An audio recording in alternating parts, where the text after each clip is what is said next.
তুমি ভেবেছো কি মনে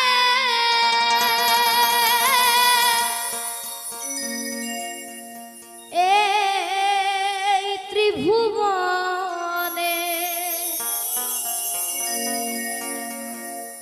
এমন সাধের জন্য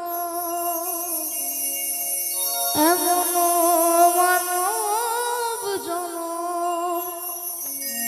আজ হবে না।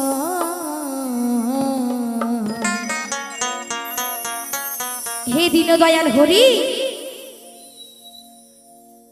আমি জানো এই ধরাধামে তো যারা যারা পরম বৈষ্ণব, যারা যারা ভগবানের পরম বৈষ্ণব বলতে এটা বোঝায় না যে মাথায় তিলক কেটে একটা ধুতি পরে, হ্যাঁ, একটা নামাবলী গায়ে দিয়ে একটু হরিনামের মালা জপ বলে তাকে কিন্তু বৈষ্ণব বোঝায় না। বৈষ্ণবকে যিনি সর্বদা ভগবানের পুজোয় সর্বদাই কিন্তু ভগবানের জন্য আখি জল ফেলেন, তারাই কিন্তু বৈষ্ণব। তারা কি বলছে যে হে দীনদয়াল হরি, অনেকে কি প্রার্থনা করে যেন আমি যেন বারবার এখানে আসতে পারি, কিন্তু তারা কি করে, বৈষ্ণবরা কি করে যে হে দীনদয়াল হরি, আমি যেন এই ধরাধামে বারবার আসিতে না পারি।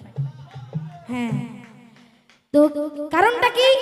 এর কারণটা হচ্ছে যে এই দুনিয়াতে, ঠিক আছে, অনেক মানুষ রয়েছেন, ভালো মন্দ অনেক মানুষই রয়েছেন, কিন্তু তার মধ্যে থেকে বৈকুণ্ঠে ভগবানের চরণ আশ্রয় করা কিন্তু অত সহজ বিষয় নয়, অত সহজ ভাব নয়। তো তাই বলছে,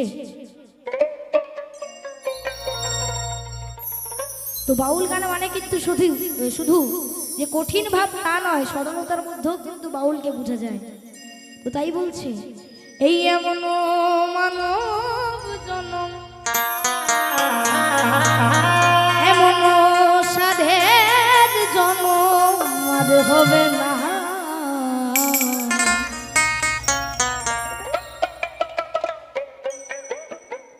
বারে বারে